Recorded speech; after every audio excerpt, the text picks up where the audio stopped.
سخی بنو، سچے بنو. اللہ کو بخیل سے محبت نہیں ہے، اور سخی سے تعلق توڑتا نہیں اور بخیل سے جوڑتا نہیں. ایک دفعہ شیطان نے بنی اسرائیل کا واقعہ، ایک آدمی سے ملاقات کی تو اس نے کہا شیطان سے ایک راز کی بات تو بتا دے. کہنے لگا کیا؟ کہ تیرے یار کون ہے، تجھے پسند کون؟ کہنے لگا تین مجھے بڑے پسند. ایک جو شراب پیتا ہو، نشہ کرتا ہو، ایک جو غصے والا ہو، قابو نہ کرتا ہو، ایک جو بخیل ہو، کسی پہ خرچ نہ کرتا ہو. یہ تین میرے بڑے گھاٹے یار ہیں. اور اگلی یہ کہ اگر کسی بدبخت میں تینوں کٹھی ہو گئی، غصہ بھی، بخل بھی، شراب بھی، تو پھر وہ پیر ہوتا ہے اور میں مرید ہوتا ہوں، پھر وہ میرے تو بھی بڑا شیطان. تو پہلے آپ لوگ ان تاجروں کو سچائی سکھائیں، دیانتداری سکھائیں، سخاوت سکھائیں، اللہ کے لیے قربانی دینا سکھائیں. کہ اللہ نے روک دیا، ختم. اللہ نے کہا یہ کام نہیں کرنا، ختم. سود نہیں کرنا، ختم.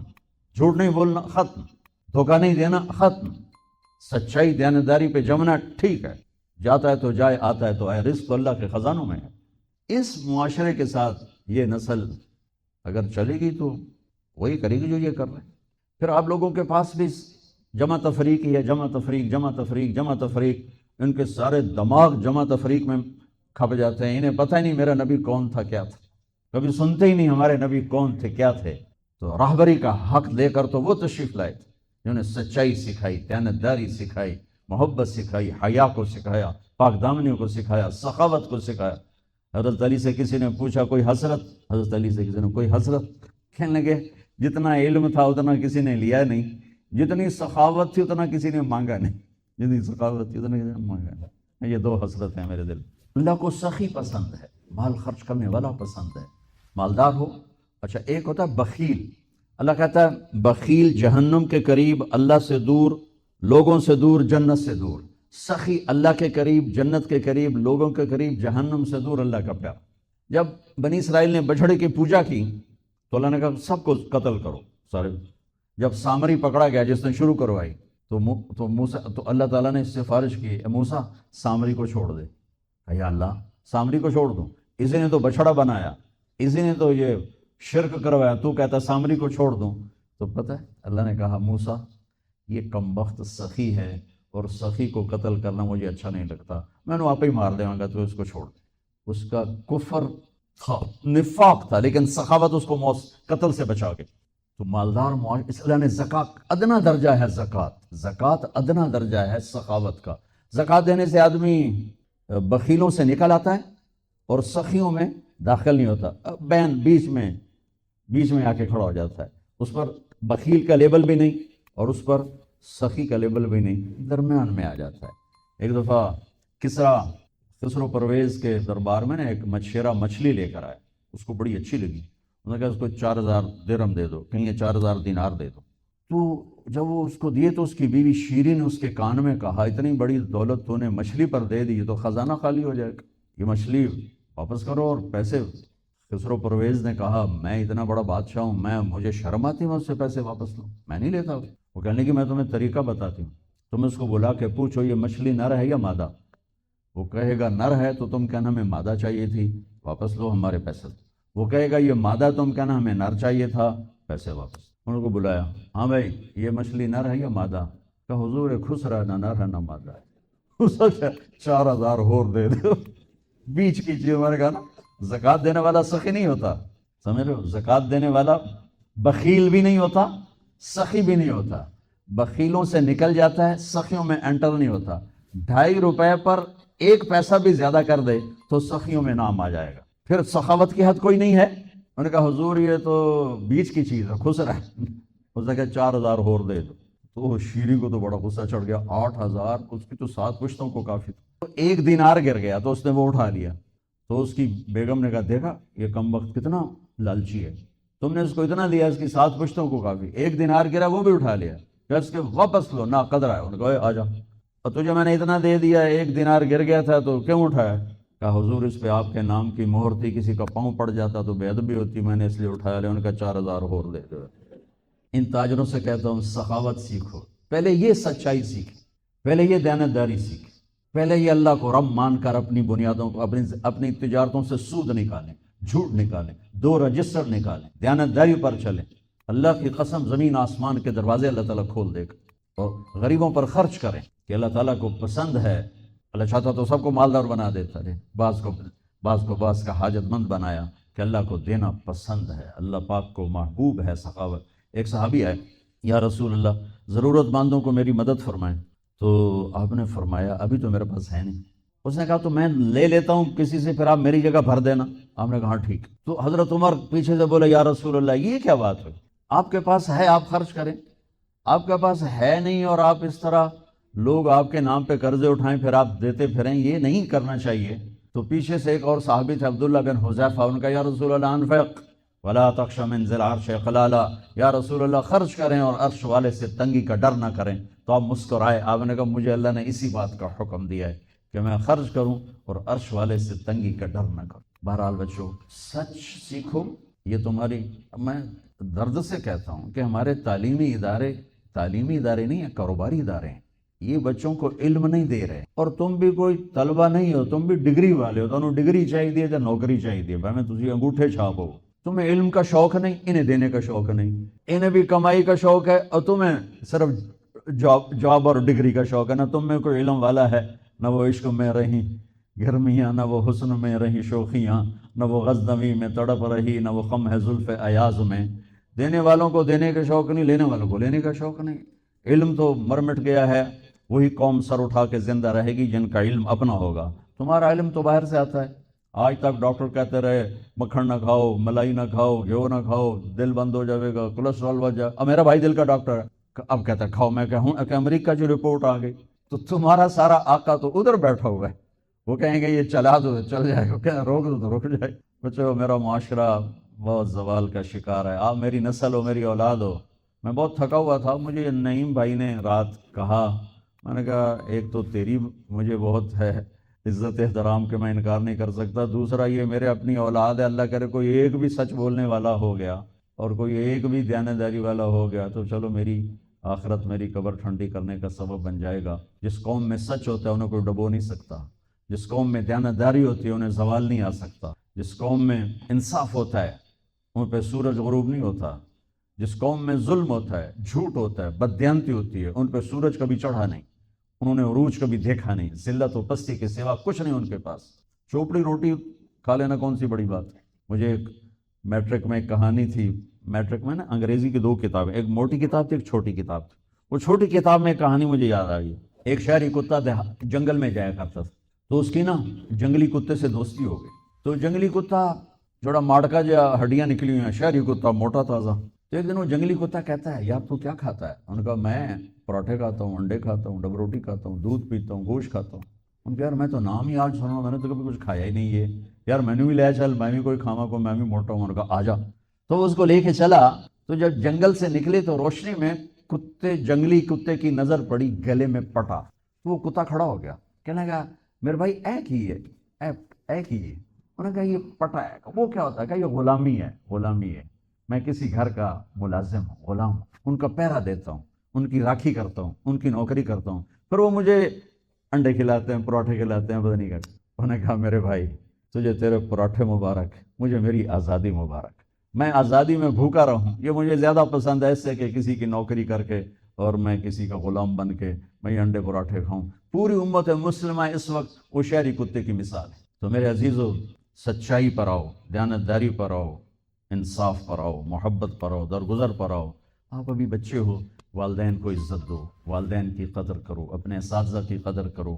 ہمارے نصاب میں انسانیت کا کوئی درس ہی کوئی نہیں کہ انسان اچھا انسان کیسے بنتا ہے۔ وہ تو بنتا ہے رسول پاک کی زندگی کو دیکھنے سے، وہ زندگی ہمارے پاس ہے نہیں، ہم نے سیکھی نہیں، ہمارے سامنے نہیں۔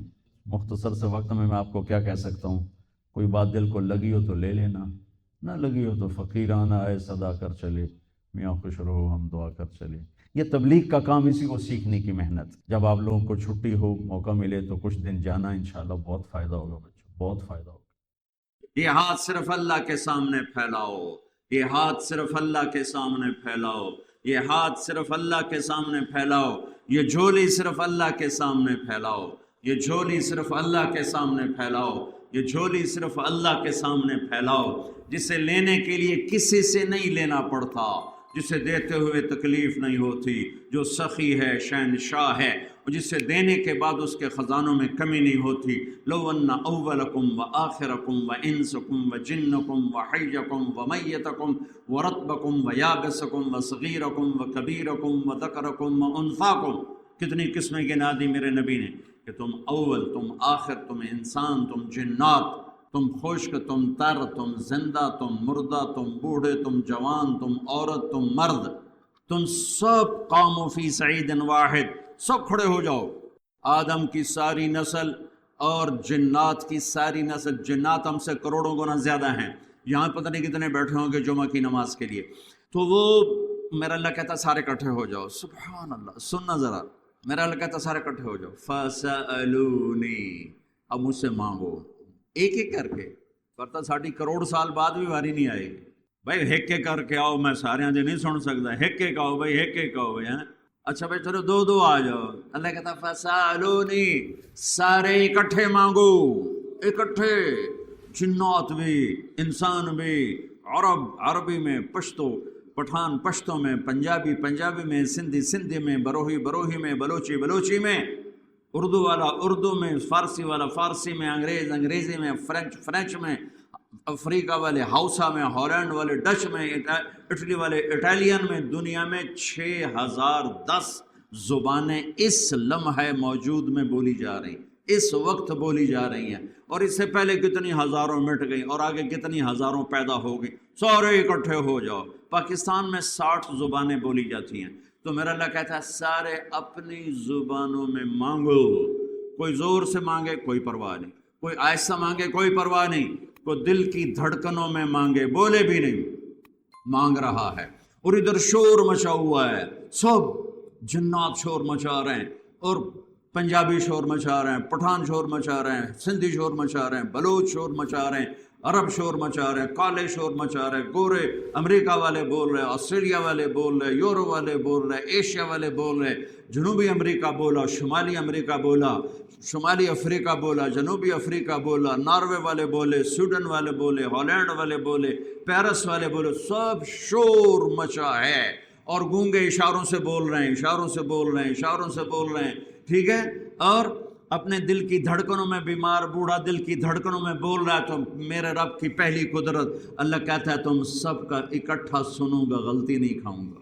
اللہ اکبر، اللہ اکبر، اللہ اکبر. ماں کے دو بچے اکٹھے بولیں دونوں کی پٹائی کرتے، لو دھن جو ہے ایک ایک تو بولو، مصیبت جو ہے ایک ایک بولو. اور میرا رب کہتا ہے کٹھے بولو، سارے بولو، شور مچاؤ، آہستہ بولو، دل میں بولو، دھڑکنوں میں بولو، گونگے اشاروں میں بولو، بیٹھ کر خالی سوچوں میں بولو. تو تیرا رب اتنا بڑا سننے والا ہے. انہو هو السمیع البصیر، ایسا سننے والا، ایسا دیکھنے والا، ایسا جاننے والا، ایسی قدرت والا، ایسی ہیبت والا، ایسے جلال والا، ایسی جبروت والا، ایسی شان شاہی والا، ایسی طاقت والا. ان القوۃ للہ جمیعا ان الامر کلہ للہ ان الحکم الا للہ للہ الامر من قبل ومن بعد قل اللہم مالک الملک تؤتی الملک من تشاء وتنزع الملک ممن تشاء وتعز من تشاء وتذل من تشاء بيدك الخير إنك على كل شيء قدير تولج الليل في النهار وتولج النهار في الليل وتخرج الحي من الميت وتخرج الميت من الحي وترزق من تشاء بغير حساب. اننی انا اللہ لا الہ الا انا فاعبدنی انی انا اللہ العزیز الحکیم. اللہ الذی یبدأ الخلق ثم یعیدہ اللہ نور السماوات والارض اللہ لا الہ الا هو الحی القیوم لا تأخذہ سنة ولا نوم له ما في السماوات وما في الارض من ذا الذی یشفع عنده الا بإذنه يعلم ما بین ایدیہم وما خلفہم ولا یحیطون بشیء من علمه الا بما شاء وسع کرسیہ السماوات والارض ولا یعودہ حفظہما وہو العلی العظیم. اتنا بڑا شہنشاہ اعظم اکبر اجل اعز اشرف اعلی افضل انور ابہا احسن اجمل اکمل. کتنے الفاظ لاؤں؟ الفاظ تو 29 حرف ہیں، الفاظ کتنے بناؤں؟ میرا رب الفاظ کی گرفت سے آزاد ہے. تہجد کی نماز اور دوسری نماز میں کوئی فرق نہیں، نوافل ہیں. تہجد کو اللہ تعالیٰ نے بہت پسند فرمایا، اس کی بہت ترغیب دی، فرض نہیں کیا۔ تو ہمارے نبی کی جو مستقل عادت تھی، آپ 11 رکعت پڑھتے تھے، 8 نفل جی اور 3 وتر۔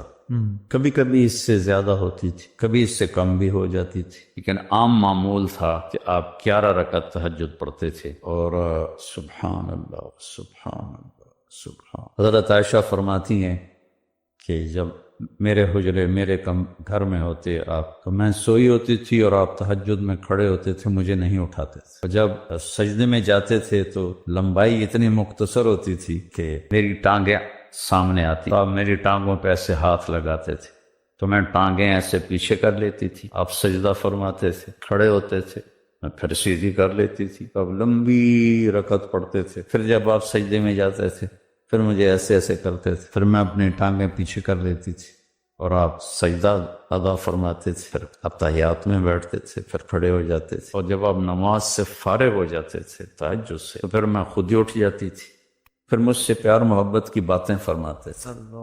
فجر کی اذان تک ایسے آپ سیدھے ہاتھ کا ٹیک اور پاؤں ایسے کر کے، جیسے ہم لیٹتے ہیں، جی آپ ایسے لیٹ جاتے تھے اور میں بھی سامنے ویسے ہی لیٹ جاتی تھی، اور آپ مجھ سے پیار محبت کی باتیں فرماتے کرتے رہتے یہاں تک کہ اذان ہوتی اور بلال آ کر دستک دیتے تو پھر آپ اٹھ کے 2 سنتیں پڑھتے اور فرض نماز پڑھانے کے لیے چلے جاتے تھے۔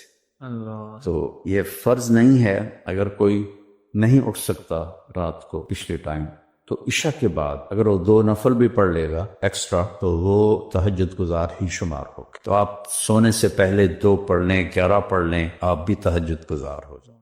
میرا اللہ کہتا ہے کہ میرا بندہ میں تیری ماں سے 70 گنا کا مطلب 70 نہیں ہوتا، لا محدود درجے میرا پیار ہے۔ پھر تسلی نہیں ہوتی، اللہ تو قرآن تو بھیج رہا ہے، پتہ نہیں ہم عمل کر سکیں گے کہ نہیں کر سکیں گے۔ تو پھر اللہ کہتا ہے الرحمن الرحیم، کیوں ڈر گئے ہو؟ کیوں قرآن کے مطابق دکان نہیں چلاتے، زندگی نہیں گزارتے، جاب نہیں کرتے، زراعت نہیں کرتے، تجارت نہیں کرتے، شادی نہیں کرتے، ساری چیزوں کو بنا لیں تو کیوں ڈرتے ہو؟ رب العالمین پہلی گارنٹی، الرحمن الرحیم پہلے بسم اللہ سے، پھر دوسری گارنٹی اللہ کہ میں اللہ ہوں، نفع نقصان کا مالک ہوں، پھر رب العالمین تم پر مہربان ہوں، تمہارا پالنے والا ہوں، پھر الرحمن الرحیم کی دوبارہ تکرار ہے، کیوں ڈرتے ہو؟ رحمان بھی ہوں رحیم بھی ہوں۔ اب اللہ نے جزا سزا کا بھی ایک رکھا نا، کہ بہت سے لوگ ہیں جو محبت کی بات جتنی بھی کرو الٹا ہی سوچتے ہیں، تو اس کو دھمکانے کے لیے مالک یوم الدین۔ پھر یہ بھی یاد رکھنا کہ میرے پاس جزا سزا کا بھی نظام ہے۔ اس کو اللہ تعالیٰ اتنے خوبصورت انداز میں بیان کرتا ہے کہ ہم تو چونکہ عرب نہیں ہیں لیکن عربی کچھ پڑھی تھوڑی بہت، اللہ نے اس کا ذوق بھی دیا، تو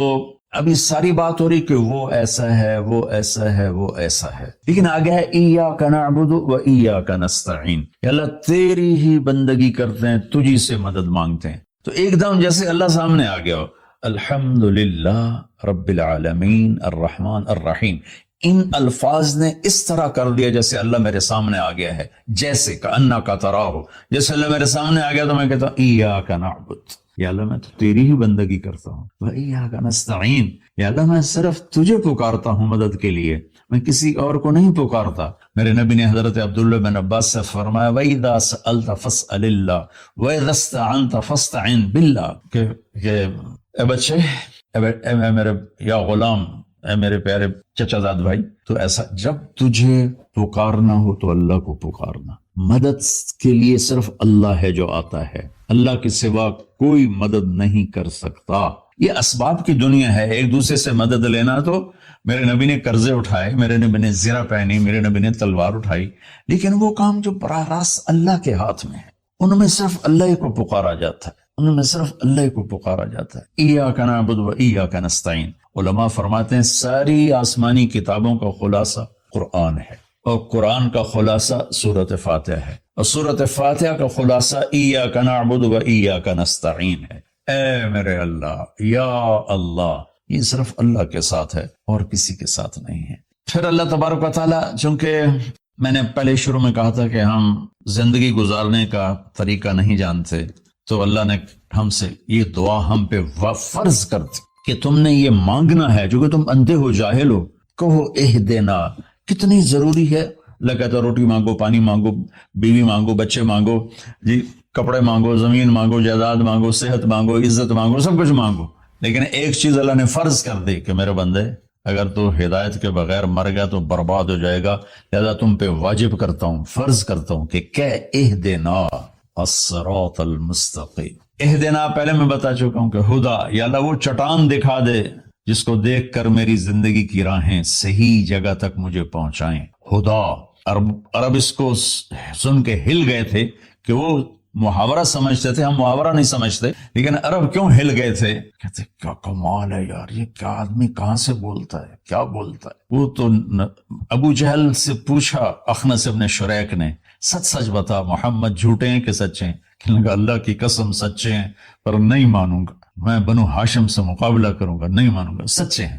اہدنا، یا اللہ وہ چٹان دکھا، وہ کیا، وہ قرآن ہے جس کو دیکھ کر میں تجھ تک پہنچ جاؤں. صراط، سیدھے راستے کو کہتے ہیں. صراط جس پر کسی قسم کا کوئی کھڈا نہ ہو، جیسے موٹر وے. اب موٹر وے بنائے تو ہم لوگ اپنے گاؤں سے، ابھی میں گاؤں سے ہی بات کر رہا ہوں، ملتان کے لیے جانا ہو، لاہور، اسلام آباد، فیصل آباد، موٹر وے سے جاتے ہیں. صراط موٹر وے کو کہتے ہیں. المستقیم جس میں وہ نہ ہو، زیادہ موڑ نہ ہو، بلکہ سیدھا ہو. الذین انعمت علیہم، نعم اس بوٹی کو کہتے ہیں جو سردی گرمی میں خشک نہیں ہوتی، سدا بہار سرسبز ہوتی ہے. تو نعمتن، یا اللہ وہ راستہ دے جس میں ہر چیز ملتی ہو، سبزہ بھی ہو، خوشیاں بھی ہوں، اور اس کے راستے میں کوئی سروس اسٹیشن بھی ہو، اور کھانے پینے کا سامان بھی ہو، کوئی بوفے بھی ہو، اور کوئی جو پیٹرول اسٹیشن بھی ہو. آج کی زبان میں کہہ رہا ہوں، یا اللہ وہ راستہ دے جو آباد ہو، جو سرسبز ہو. نعم کے اندر یہ معنی موجود ہے. غیر المغضوب علیہم ولا الضالین، پھر کہا آمین، زور سے کہو آمین. تو میرے رب نے فرمایا کہ یہ مانگو کہ مجھے سیدھی راہ دکھا.